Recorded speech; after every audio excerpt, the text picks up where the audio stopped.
Presents দেশ বিদেশ। নমস্কার, বরাক উপত্যকা থেকে বিশ্বমঞ্চ প্রাসঙ্গিক সব ঘটনাবলী ও গুরুত্বপূর্ণ আলোচনার কেন্দ্রবিন্দুতে আপনাদের স্বাগত। দেশ বিদেশ পরিক্রমায় আমাদের সাথে যুক্ত হন। নজর রাখুন আগামীর প্রতিটি পদক্ষেপে। প্রথমেই টপ পয়েন্ট। রহস্যজনক hit and run, Punjabi truck চালকের মর্মান্তিক মৃত্যু। বিস্তারিত দেখবেন প্রতিবেদনে। ধেমাজিতে বানবাসীর হাহাকার, প্রশাসনের উদাসীনতায় তীব্র ক্ষোভ। লখনৌ অগ্নিকাণ্ড, অবহেলার বলি 15, কাঠগড়ায় নিরাপত্তা ব্যবস্থা। মুখোশের আড়ালে ট্রাম্প নেতানিয়াহুর অশুভ খেলা।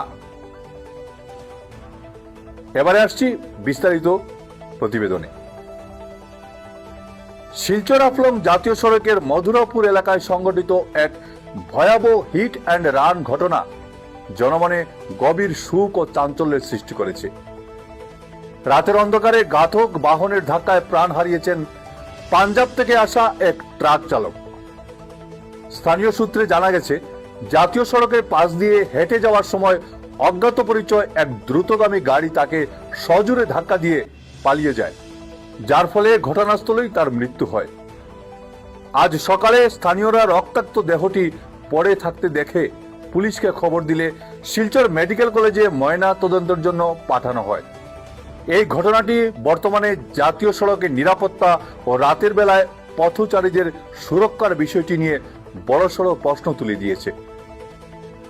পুলিশ ঘাতক বাহন ও চালককে চিহ্নিত করতে তদন্ত শুরু করলেও রাতের অন্ধকারে ঘটা এই ধরনের অপরাধে ঘাতককে খুঁজে বের করা প্রশাসনের কাছে বড় চ্যালেঞ্জ হয়ে দাঁড়িয়েছে। ধেমাজি জেলার গোগামুখ রাজস্ব চক্রের অন্তর্গত বিস্তীর্ণ এলাকা গত এক সপ্তাহ ধরে বন্যার কবলে পড়ে মানবেতর জীবনযাপন করছে। গোগামুখ, ভেবেলি, অকমাটি, মধ্য, মিংমাং ও লতাক পঞ্চায়েতের 20টিরও বেশি গ্রাম জলমগ্ন হয়ে পড়েছে। বিশেষ করে রাজাবাড়ি গ্রামের পরিস্থিতি ভয়াবহ। গত 2 সপ্তাহ ধরে বানবাসী মানুষ প্রশাসনের কোনো সাহায্যের মুখ দেখেননি বলে বিস্তর অভিযোগ উঠেছে। বিশুদ্ধ পানীয় জল ও খাদ্যের তীব্র সংকটে ভুগছেন সাধারণ মানুষ। পাশাপাশি গবাদি পশু নিয়ে এক অনিশ্চিত ভবিষ্যতের দিকে দিন কাটাচ্ছেন তারা। প্রশাসনের এই চরম উদাসীনতা ও নীরবতায় বানাক্রান্তদের মধ্যে ক্ষোভের আগুন দাউ দাউ করে জ্বলছে। ত্রাণ ও সহায়তার প্রতিশ্রুতিটুকুও যেন তাদের কাছে আজ আকাশের চাঁদ। অমানবিক এই পরিস্থিতির দ্রুত মোকাবিলা করে প্রশাসনের হস্তক্ষেপই এখন একমাত্র দাবি ক্ষতিগ্রস্তদের। লখনৌয়ের আলীগঞ্জে সোমবার একটি 3তলা বাণিজ্যিক ভবনে ভয়াবহ অগ্নিকাণ্ডে 15 জন শিক্ষার্থী মর্মান্তিকভাবে প্রাণ হারিয়েছেন। কোচিং সেন্টারে ক্লাসে চলাকালীন আগুন দ্রুত ছড়িয়ে পড়লে ধোঁয়ায় দম বন্ধ হয় এবং প্রাণ বাঁচাতে বহুতল থেকে নিচে ঝাঁপ দিয়ে এই মর্মান্তিক পরিস্থিতির সৃষ্টি হয়। ভবনে অগ্নি নির্বাপক ব্যবস্থার অভাব এবং জরুরি বহির্গমন পথের অপর্যাপ্ততাই মূলত এই প্রাণহানির কারণ বলে জানা গেছে।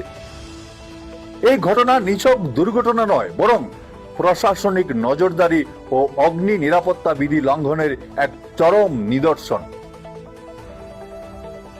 জনবহুল কোচিং সেন্টার ও ধার্য পদার্থপূর্ণ দোকান একই ভবনে থাকার ঝুঁকি এবং পরিকাঠামোগত গাফিলতি এই ট্র্যাজেডিকে অনিবার্য করে তুলেছিল। সরকারি ক্ষতিপূরণ বা তদন্তের আশ্বাস কেবল সাময়িক সান্ত্বনা। প্রকৃত সমাধান নিহিত রয়েছে দায়িত্বপ্রাপ্তদের কঠোর শাস্তির আওতায় আনা এবং প্রতিটি বাণিজ্যিক ভবনে নিরাপত্তা বিধি কঠোরভাবে প্রয়োগ করার মধ্যে।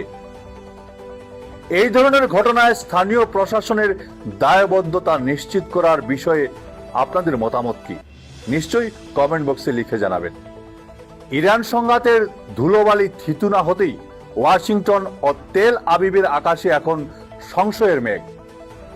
ট্রাম্পের দম্ভোক্তি, আমার ইশারায় চলে ইসরায়েল, যার জবাবে নেতানিয়াহুর পাল্টা বার্তা আমরা কেউ কারো হাতের পুতুল নই। লেবাননে যুদ্ধবিরতির শর্ত ভেঙে ইসরায়েলি হামলার পর মার্কিন প্রশাসনের তিক্ত হুঁশিয়ারি আর ইসরায়েলের এই স্বাধীন সত্তার আস্ফালন। তবে কি সেই নেপথ্যের কারণ?